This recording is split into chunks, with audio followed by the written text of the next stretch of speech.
Welcome to Myanmar Musings, a podcast of the Myanmar Research Centre at the Australian National University, Canberra. I'm Luke Corbin. It's March 10, 2021, and we are here for another annual podcast on press freedom in Myanmar.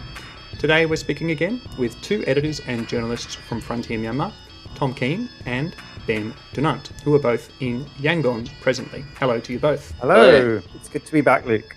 Yeah, it's great. You know, this series of podcasts began because freedom of the press is crucial to free and prosperous political societies. I think we all agree on that. And the journey of these freedoms in Myanmar since independence has kind of paralleled the general trend of increasing or decreasing quality of life for Burmese people. And today is our darkest episode yet on press freedom.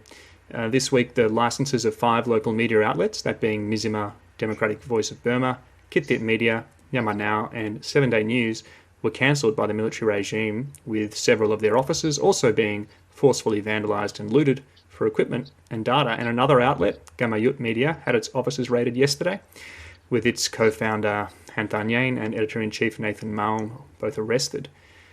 So, Tom and Ben, could you walk us back to the 1st of February and help us understand how we got to this point? Yeah, so to begin with, I was woken up very early in the morning on the 1st of February from a call from one of our reporters at Frontier, who told me that Aung San Suu Kyi had been arrested and Win Myint had been arrested. And, it was completely dark outside and I wasn't even sure if I was fully awake. And I just lay back down in bed, hoping that it was just a rumor, but then more and more news came in that a lot of the top NLD and government leadership had been seized, and it turned out that the nightmare was real. And from that moment, I think people were scared that there would be very widespread crackdown. Some journalists did go into hiding, found safe houses. A lot of them stopped working at their offices. But it turned out that the initial clampdown by the military was relatively mild. It was relatively targeted at the top government leadership, senior members of the NLD, and various activists who were seen as being close to the NLD and Aung San Suu Kyi. And the media was not really included in this. And I think that was consistent with the way that the military was trying to represent the coup, saying this is a constitutional coup. It is fundamentally different from the coups in 1962 and 1988. It's more like a 1958 kind of coup, where it was all constitutional and it was just, like a relatively short military caretaker period. And power is then handed back after an election with relatively little blood being shed. However, I think the military miscalculated in terms of how society would react. And as we've all learned, there's been incredibly widespread protests that have been of an extraordinary scale, easily the biggest street protest since the 88 movement, as well as a civil disobedience movement, which at its core involves government workers going on strike. And because of this, the military has really not been able to consolidate its coup. It's not really in control. It's not able to implement policy at a basic level. They tried to reopen the banks this week, and that didn't happen because most of the banking staff was still on strike. So it's now lurched to a much more repressive stance and is really lashing out and is doing mass arrests. It's using fear and terror. And as part of this, it is now clamped down on the media. And that's why we're now in a new phase. To sort of second what Ben said, it's been a progression, and it reflects the fact that they expected or thought that they could sort of cut the head off the NLD government and basically continue running the country on a similar course as normal. And as we've seen, that hasn't been possible. And it was quite naive. If you're being charitable, terrible miscalculation. If you're being a bit more realistic, to expect that would have been the case. Now, for the media, there was a lot of uncertainty at the start, how we would be treated. But it sort of became clear, over a few days that they were trying to present business as usual, and that meant that they would allow media organizations to continue reporting, They didn't disband the press council. They tried to go through the press council to communicate with media organizations. But as they faced more and more difficulties consolidating control, as Ben said, that's when the repression has been really ramped up across the board. So the media has been not, I would say, specifically targeted. It's just caught up in this across the board repression that we're seeing. So the latest, or I suppose I would say for the first few weeks, we felt like our team was safe. They could do their work quite safely covering the protest. Certainly there was no self-censorship, and we were reporting, I think as you would if you were in a free press environment. But then really the turning point, I think, and this happened simultaneously, was when security forces started using lethal force, live rounds against protesters. And obviously if you've got journalists around the protest, they become a potential target or at least collateral damage. So we had real concerns that our members of our team, and other journalists, of course, as well, could have been injured or worse. And then at the same time, where before, when they'd been detaining journalists, they were letting them go, they suddenly decided, no, we're going to start charging journalists that get arrested at protests. And they weren't discriminating, between activists and journalists, even though journalists, were clearly marked as press. They were still being detained, and then they were suddenly hit with very serious charges that carry a potential 3-year prison term. And those who were arrested are still they're on remand in prison. So those two things happening at the same time forced us to reevaluate how we were covering the protests and to try and scale back a little bit for the safety of our team. We obviously were still covering the protest, but it was just making sure that it was happening in a safer way. And then the latest thing we've obviously seen is the ban on 5 media organizations, which is obviously alarming. And I think, again, just reflects sort of desperation of the military to assert control, to consolidate control. Communications from day one, they've made clear they consider it important. We saw the internet blackout, bans on websites, and so now they've kind of turned their attention a bit to the media. Right, and the military regime has also issued a kind of with us or against us proclamation demanding that media organisations do not refer to them as a military regime or as a coup government or an illegitimate government or anything like that. Now, Frontier, Myanmar, is not abiding by that, and other media organisations are also not abiding by that, but they've kept their licences. So is there any connection there? What's the atmosphere like? Yeah, so really the only official communication that has taken place between the military government and media organisations that I'm aware of, and this has been through the press council, has been to not refer to them as in Burmese coup government, Anathena Soya, and similar terms. I mean, we in English we would equate to like regime or junta. It gets to a really important point, which is the legality of this constitutional maneuver that they've pulled to dislodge the NLD government and put themselves in power, and whether it was a coup or not. And obviously, I mean, I think to most observers, obviously it was a coup, and this is a military regime. It's not. You can window dress it as you like, but that's just a fact. And so, media organizations have resisted that. I think 60 organizations or so signed a joint statement that we were involved with from the start. So initially there was around 30, and it kind of grew and grew, and I think that was a really positive sign to see that level of cooperation from media organizations, and I think reflects a common position that we all have. As to the link between that and the 5 organizations being banned it's not clear. I mean, we don't, I think, see there's a direct relationship in the sense that, like, it doesn't seem that the Ministry of Information has been like, oh, you 5 media organizations have been calling us a regime.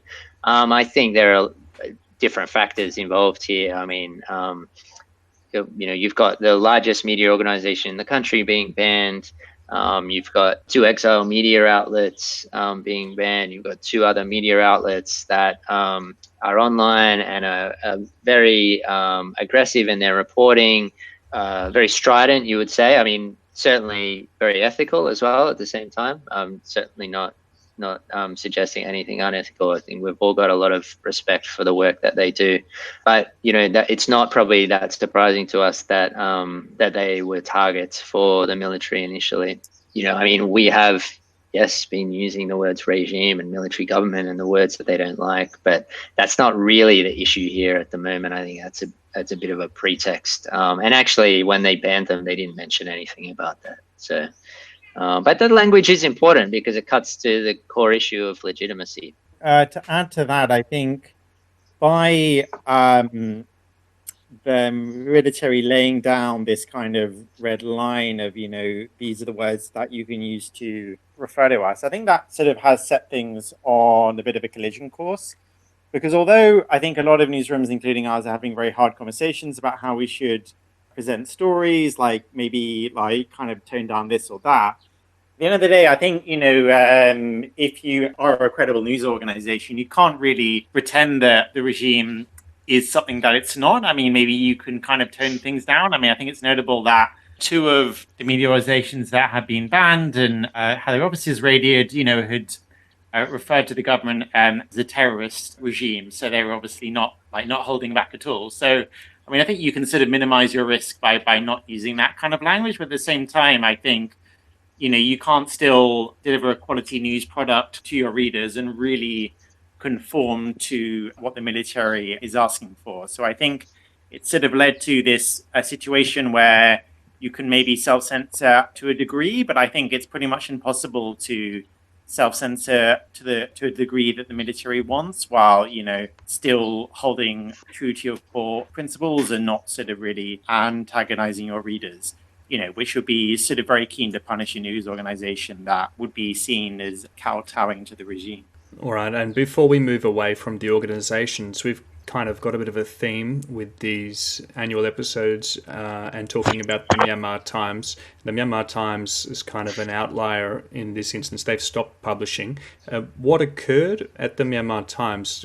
This publication has undergone a lot of convulsions in recent years, but it was a storied English language newspaper, especially during the years after the Press Scrutiny and Registration Board was abolished. And Tom, you were pivotal in that. So let's talk a little bit about the Myanmar Times. As you say, I mean, the dynamic there is quite different from what we've seen with these 6 organizations. I said 5 before. I should also include Kamayut Media.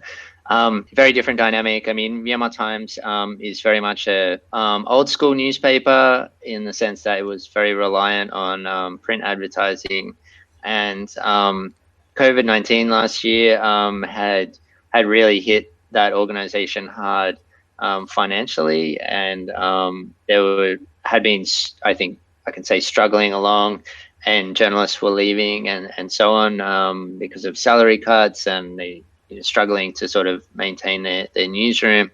There's still some really good journalists there, not sort of running down their work, but because of the business model, it was getting really difficult.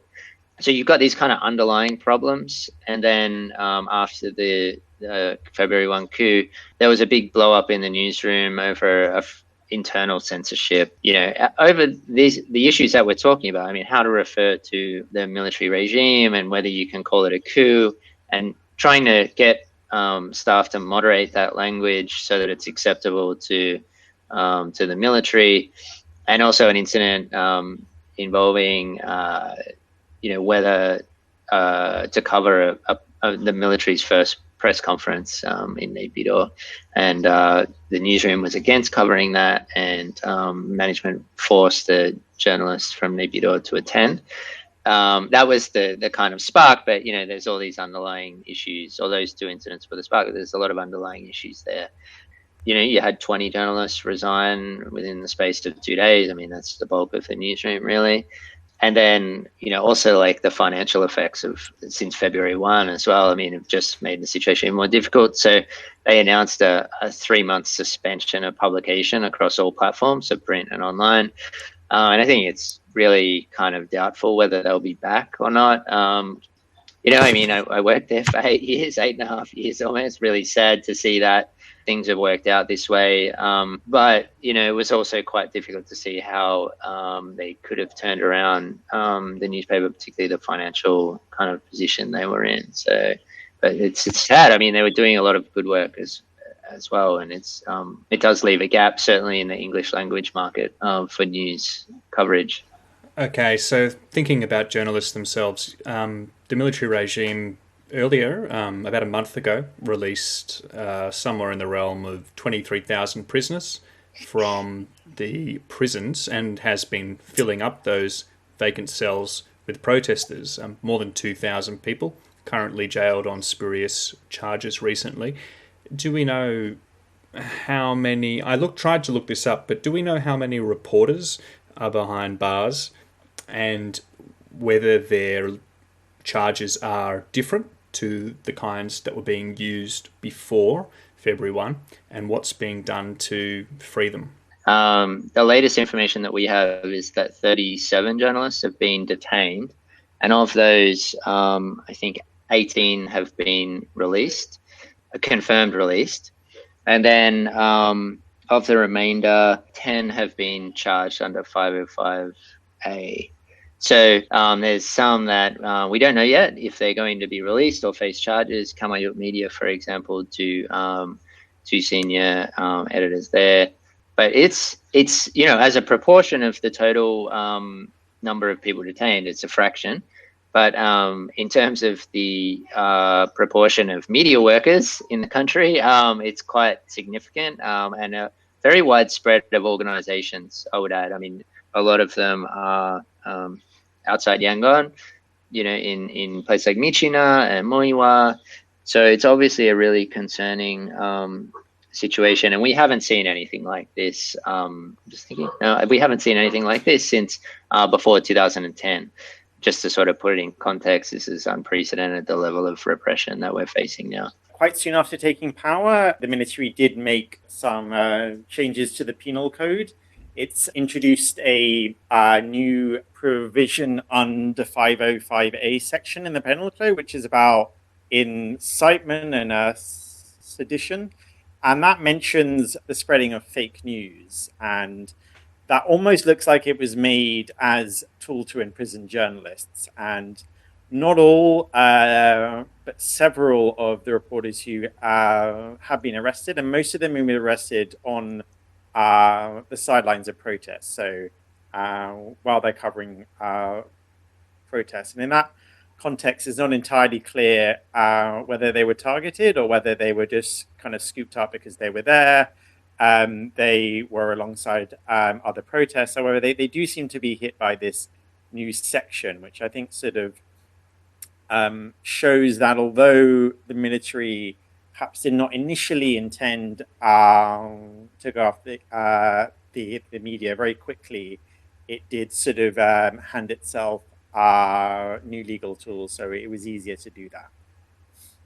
Just to add to that, yes, the amendments to the penal code are important and are being used already quite widely. But the other legal change that we've seen, which does have implications for freedom of expression and for media organizations, is the amendments to the electronic transactions law that were passed last month by the military. And it was quite interesting how that unfolded. I mean, they unveiled this draft cybersecurity law. There was a lot of pushback, despite the kind of environment we're in.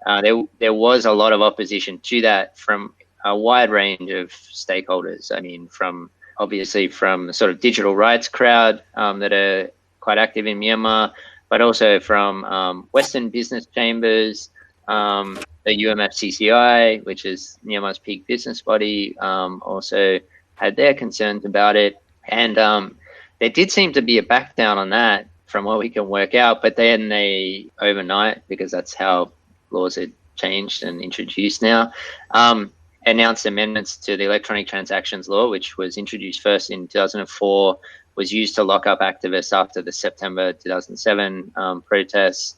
And those amendments, a lot of them are very similar to what some of the sections that were in the draft cybersecurity law, and there is language in there around this spreading fake news or false news, false information. And, as a media organization, we like to think that we don't spread any false information, but this is very much in the eye of the beholder, and we would have absolutely zero confidence that the military regime would hold off from using that to target media organizations if we reported something that they didn't like.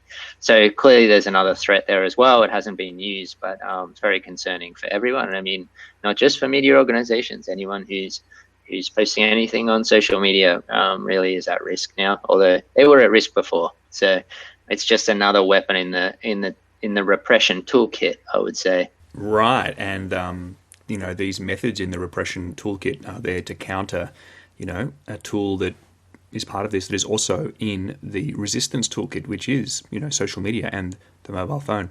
But a dark side of this connectivity, which has been so vital for resistance, is the threat of misinformation. And misinformation can sometimes be just as dangerous as verified real information of threats from security forces or other dangers. So I wonder if you wanted to say anything about the, curatorial role that Frontier and other organisations can play at the moment, given the dangers of putting journalists in the middle of protests now. Is there maybe a more valuable role for media organisations to play in a sort of fact-checking capacity, whereby they can curate the vast amount of content that's being provided by citizen journalists?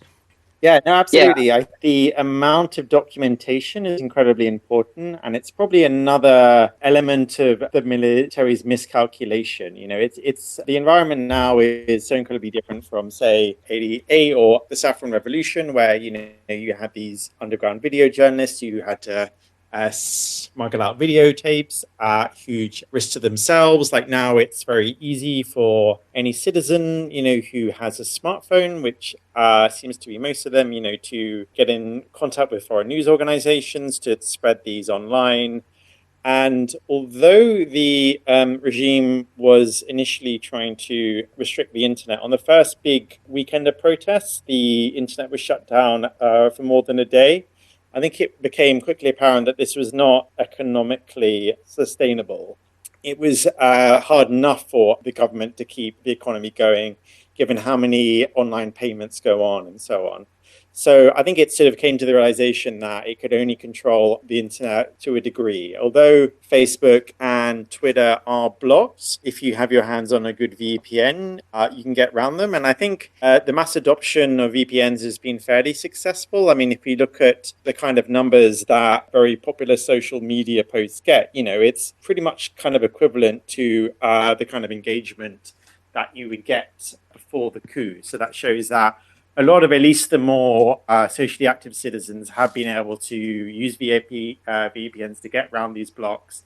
And ever since then, there's been a huge amount of documentation. I mean, to the extent that as a newsroom, it's quite difficult because of the pace at which things are going. Even at Frontier, we get sent a lot of things, then we need to try to verify them, and that's quite difficult. But by the time we verify them, the story has often moved on. And that's been very challenging, because I think particularly some of the video footage that has been taken of the violent crackdowns, I think a lot of that speaks for itself. There have been, some pretty long clips that have been shared online of the police beating people up, or in a couple of occasions of shooting people in cold blood in the street.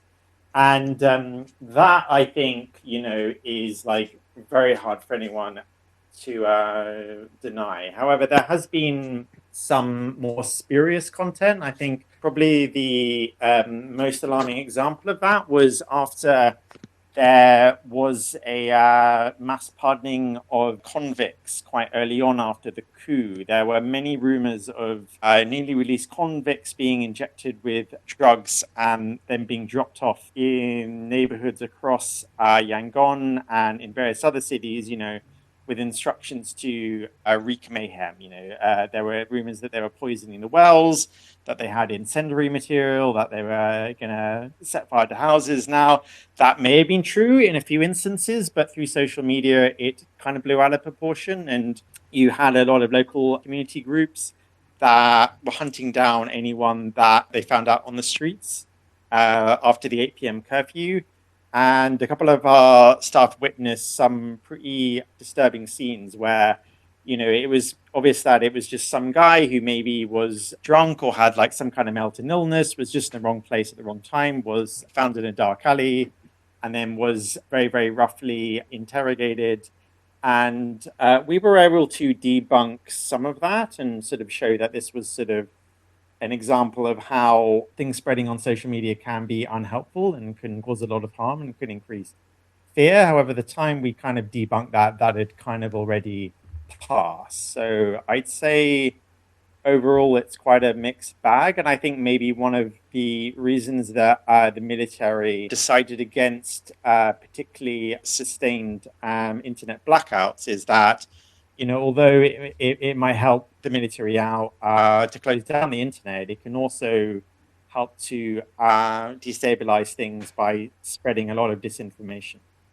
Yeah, just to add to that, I think I would just point to the important distinction between disinformation and misinformation. What we were seeing with a lot of the rumors that were spreading online around criminals supposedly being released into neighborhoods to cause mayhem seems to have been more a case of misinformation. People were spreading this because they genuinely thought it was true or thought it could be true. They weren't doing it to try and make people fearful or panic. So we have seen quite a bit of that. But we have also seen what seems to be disinformation. I mean, we've recently published a piece documenting this sort of disinformation campaign to try and portray the deaths of some protesters as the act of some third party, and not the security forces, which it quite obviously was. And interestingly, there seems to be quite a strong link between the pro-military accounts that push these narratives and also state media, which later sort of picked up on it, or I don't know exactly how it happened, but a day later, we're basically echoing some of this disinformation campaign. Another example I'd point to is when the internet was down, there were rumors that spread that Daw Aung San Suu Kyi had been released. And there are so few circumstances now where we don't have internet at our fingertips. I mean, and to be in that situation for more than 24 hours and to not be able to just go online to fact check something, it was really eye-opening, because when these rumors were spreading, seemingly by SMS and then word of mouth, combination of the two, you had people out on the streets celebrating. I mean, in my neighborhood, there were even people setting off fireworks because they thought that this was real, that Daw Aung San Suu Kyi had been released, and they had no way of checking it. Our team could check it quickly by calling some journalists in Naypyidaw to find out what was going on, and to call NLD sources who at that time were not yet under arrest. But for the average person, that's not possible. And also without the internet, we couldn't publish anything saying like this rumor is not true. So it was just a really eye-opening situation we're in. You talk about online disinformation, but when you don't have the internet to fact check, it can be just, if not more, kind of fertile environment for the spread of misinformation or disinformation. We don't know where that rumor started. There's a lot of theories that it was a disinformation campaign initially to seed this idea in order to deter people from protesting the next day. We just don't know, because with SMS, it's very hard to track where something originates. Our disinformation team at Frontier can more easily track where online disinformation starts, at least back to some of the early posters, and to see who they have links to and so on. So now might be a good time to ask you, again, Tom, about your earlier experiences reporting in Myanmar. So you were reporting during the previous incarnation of the military regime, and it's been really sad seeing so many of our friends undergo kind of re-traumatization. So looking back now, given the last month, what can you offer listeners or other journalists, or what's different or changing or becoming more similar or more different today than what you remember for those early years? Yeah, so I arrived in December 2007 in Myanmar, and this is only 3 months after the September 2007 crackdown, which dozens of people were shot in the streets in downtown Yangon. And it really was a country that, people had just been ground down by decades of harsh repression, incredibly fearful of speaking out, of saying anything political. And we are so far from that right now. Like it's so, it's like day and night, although we are back under a military government again. At that time, there was no internet on phones, people didn't have internet at home, very difficult to get connections. You had to go to an internet cafe. It was incredibly slow. So communication online almost didn't exist. And phones were, $1,500 for a SIM card, just out of reach for most people. And activists who had phones, often they would get blocked. So, you just had no way to communicate and organize. And just the idea of organizing something like what we're seeing now seems impossible, really. And in terms of the media at that time, we were working under pre-publication censorship. So we, at the end of the week, Myanmar Times is weekly, we would send off the newspaper as we wanted to print it to the censorship board, and they would return it on Saturday night with big red crosses through everything that we had to take out. And then we would put in what we called our alternates, which was our backup articles, things that were nice and safe, travel stories and so on that were never going to get censored. And unfortunately, some of those would end up on the front page on a particularly bad week. But in terms of the media now, it again is entirely different, right? We are facing threats, but it's nothing like the level of censorship that we saw then. We have no direct censorship now. The question, obviously, is, are we heading in that direction? The big change in Myanmar society over the past decade has been the arrival of the internet and smartphones. Everyone has a smartphone. You've got almost half the population, a large proportion of the adult population on Facebook. And as long as they've got a VPN now, any one of those can document what's going on and upload it. And that's what we're seeing. As Ben mentioned, we're seeing some of the worst abuses that take place being documented and uploaded for the world to see. And there is really no place in that kind of environment for media organizations that are under that level of censorship. There would be no real need for them, and they would not survive. No one would read them, because you will have this online space that provides you with what's really happening in the world, and that was just not there back in 2008 and 2009, or what's really happening in Myanmar, I should say. You may get, if we see a very severe crackdown and a lot of more media organizations get closed down or banned, you will miss out on that sort of curatorial aspect, where media organizations are taking in this information, packaging it, making sense of it, creating narratives for readers so that they can understand what's going on. And that would be a big loss, because the online space is very difficult to make sense of what's happening and to draw all these events together that we're seeing. But I guess the key point is that the military cannot, unless they turn off the internet, they can't control, the flow of information out of Myanmar and within Myanmar, around Myanmar. It's just not possible anymore. Myanmar has changed too much. If you're going to have a modern economy in any way, shape or form, you need the internet. So military is stuck with the internet. It's got this problem. It can't really control the information flow. And so it would be terrible for the country. It would be terrible for democracy if media organizations were, were unable to survive in their current form. But people would still have access to information. They would still be able to organize. And that's a big difference with 2007, 2008, that period. And Ben, you write a lot of political journalism, and you have for many years in Myanmar. And you've been watching the military all of these years. So what is your sense, another comparative question based off, Tom's been riffing on his experiences. What do you see about similarities or differences in this new incarnation of the Tatmadaw? Not necessarily about the internet, maybe about the leaders, the institution. How has it changed than the Than Shwe or earlier era?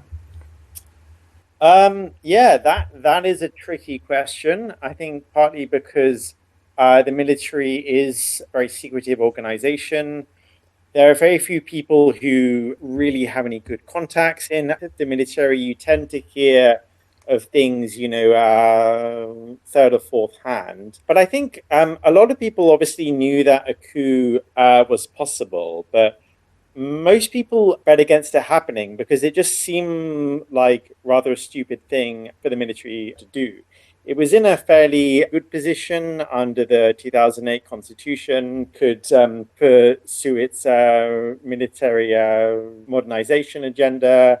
It had operational autonomy. It didn't really have to take orders from the NLD. It, still had a very lucrative business empire. But however, what it's done now, it's saying that what it's doing is all consistent with the constitution. But from what it's done, it's also made that constitutional order, I think, kind of fundamentally unviable, because it's sort of hard to imagine any kind of political settlement being durable and stable without the participation of the most popular political party in the country, the NLD. I think because, although the 2008 constitution was ratified in a referendum in 2008, what really cemented it was the NLD then entering parliament and choosing to contest by-elections. And I think although the NLD didn't like the constitution, I think it kind of saw it as, okay, it's been written by the military. At least it kind of provides a set of hard rules for politics. It says that if you join this order, you can register as a political party, you can contest an election, and then if you win, then, you're going to have an important role of government.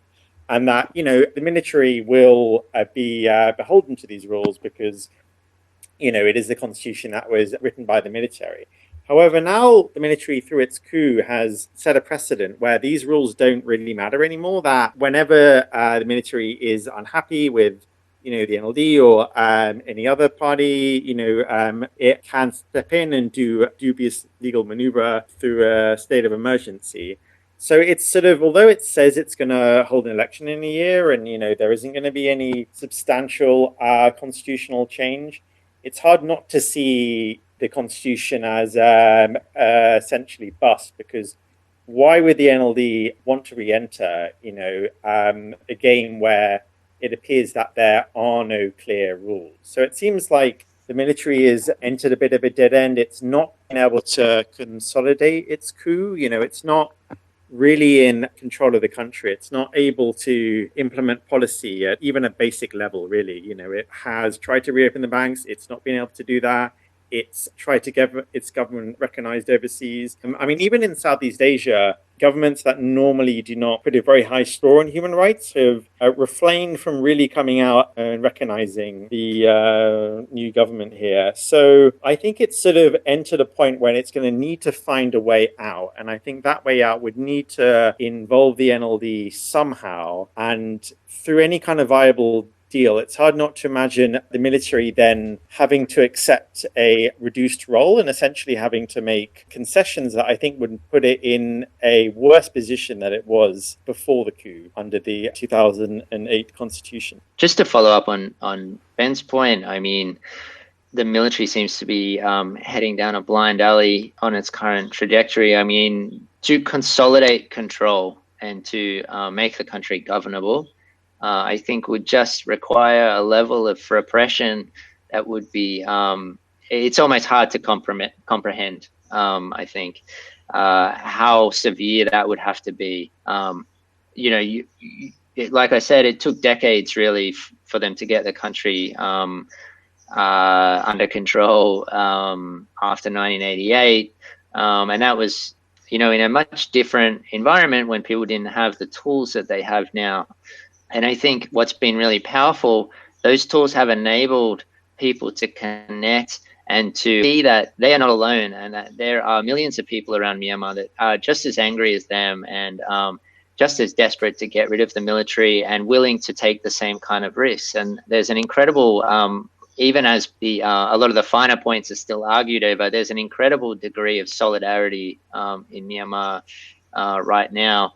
There's just this sense that it's now or never. We have to get rid of the military, and this is the sort of fight of our lives. And that is just very much harder to sustain when you don't have information on what people in the next town are doing and how they're coping and the strategies that they're using. And you can't get, money from donors in other places because, it would require them to, they wouldn't know that you were in need, and they wouldn't have a way to send the money other than physically, and all these sorts of issues. It is difficult now, don't get me wrong, but, there are a lot more tools to oppose the military and to survive, and for things like the CDM movement to endure than there would have been even 5 to 10 years ago. And the other thing that I think doesn't get much attention is the economic crisis that Myanmar is facing now. I mean, the banks are really the tip of the iceberg, but it is going to be, I think, quite catastrophic in the next sort of 6 to 12 months. I mean, as soon as the banks open, everyone will try to get their money out, and we'll be looking at financial collapse. It's not clear that the central bank can give the banks the liquidity that they're going to need. And, I'm just looking at international trade at the moment, imports down 80% and exports down 90% since February 1. It's just incredible numbers. It's not across the board. You've still got Myawaddy in Karen State. It's just like nothing happened almost. Trucks going across the border. But for that seabound trade in Yangon, because of CDM, it's being completely decimated.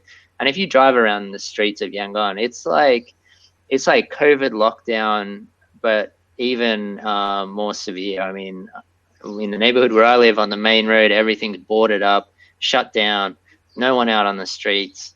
There's barricades that have been set up, where protesters were, that were cleared, and there's, rubble all over the streets.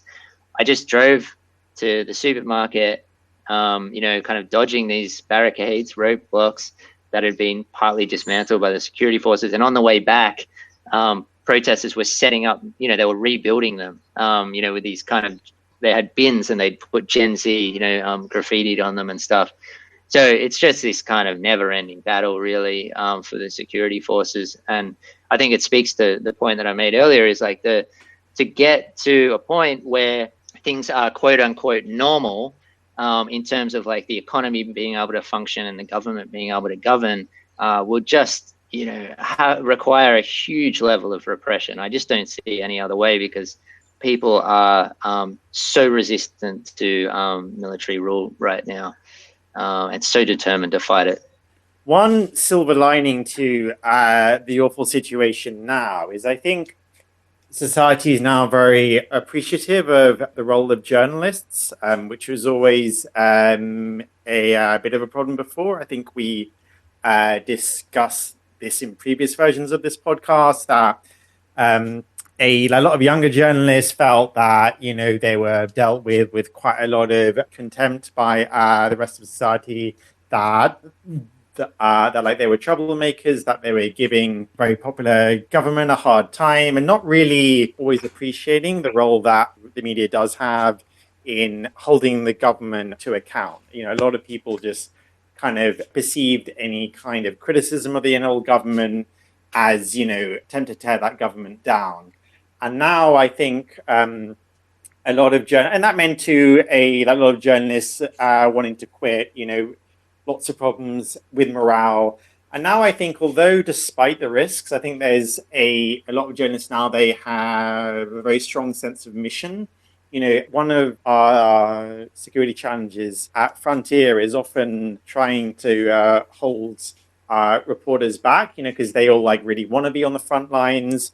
They don't really care so much about the risks, and they're getting a lot of support online for what we do.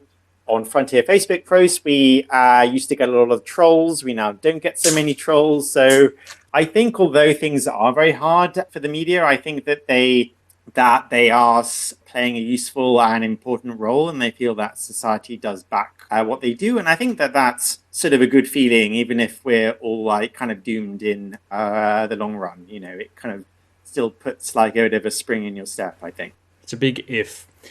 Okay, that was great, but before we wrap up, we need to do our recommendations. Now, you're welcome to both choose, unrelated, more kind of abstract things, but maybe a good place to start is something to do with keeping track of what's going on in Myanmar, apart from the excellent Frontier Myanmar. Maybe we can start with you, Tom.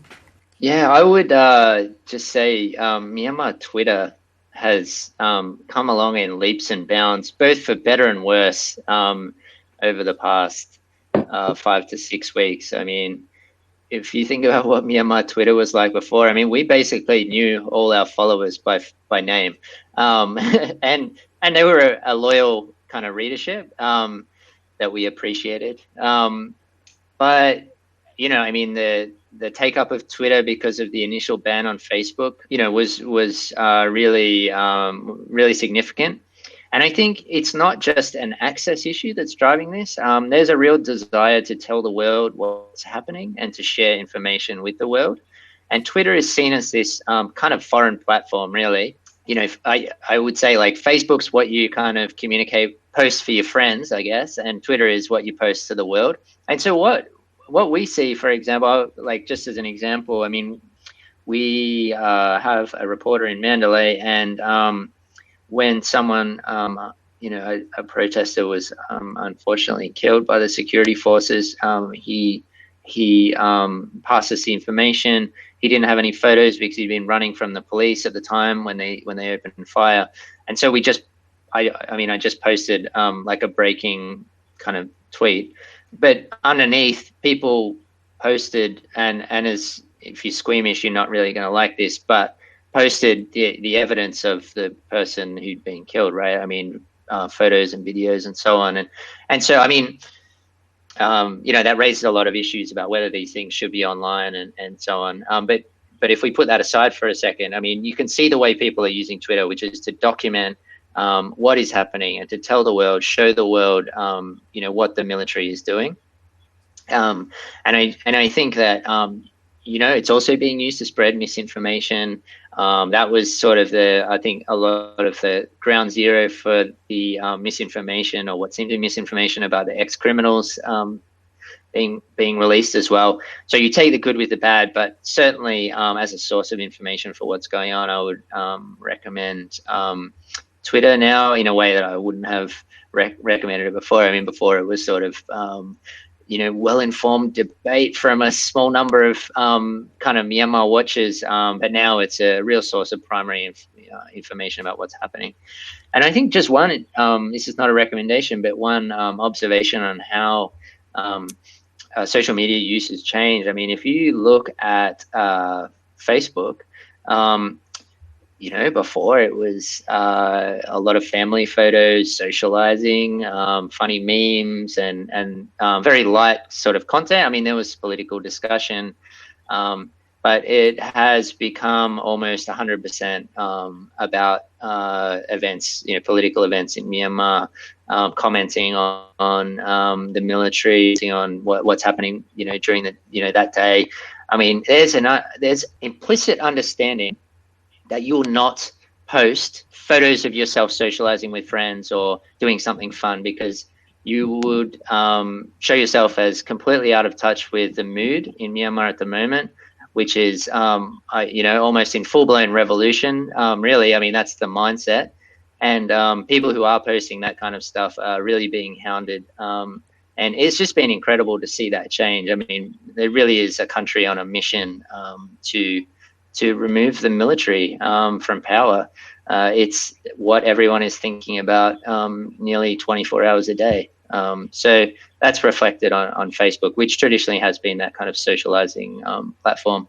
And just finally on Facebook, so we do media monitoring within Frontier. We have a media monitoring service in which we highlight the top 10 media-related posts on Facebook, so from your mainstream media organizations. Then before the coup, you know, the top 10 stories could have 20, 30, 40,000 total interactions for the day. Even with the ban on Facebook, the filtering, the requirement to use a VPN, the top stories now are in the hundreds of thousands. I mean, can be up to 500,000. The level of engagement with news content from mainstream media organizations is also off the charts, even despite the fact that you need a VPN to use Facebook now. So just speaks again to that engagement and the changing way that people are using Facebook right now. And something else that Facebook is being used for now is social punishment.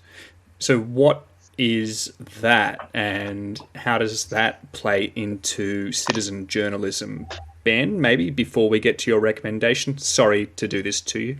No, fine. Yeah, no, I think this is a very important element of the CDM. It's significant that we did a feature recently on the CDM where we were interviewing people who were fairly senior in various ministries.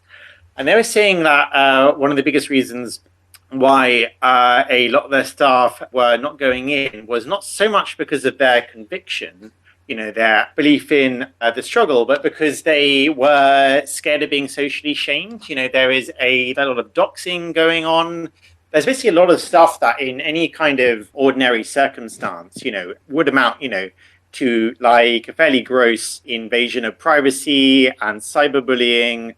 And so although people are like maybe scared of their superiors or higher level people in the ministries, I think a lot of people are more scared of the public. And looking at these methods, a lot of them do look pretty extreme, but they do seem to be working. And this one article, you know, talking to people who are quite senior in ministries, you know, people saying this is what is motivating a lot of their staff not to come. But also the fact that there's been a few police perfections to the CDM, which has got a lot of fanfare, though I think it's still important to say that only a very small proportion of police have actually affected. But those who have, when they've then been interviewed by media organizations, a lot of them said that what made them leave the force was, you know, they were being shamed and heckled and given the evil eye by people in their community. So although the methods seem extreme, I think you've got to realize that, you know, for people here, they feel like they are in the war, that, you know, they're fighting this war that is very one-sided in so many ways. So they got to use whatever tools they can. And people who are the objects of these social pressure tactics, it's not only in government who are being encouraged to go on strike, it's also private companies too. Like one of the reasons why the private banks have not been able to reopen is because they've not been very hard on their staff. Like they've not been trying like that hard to get them to come back, because they know that if they do, there will be a big social backlash.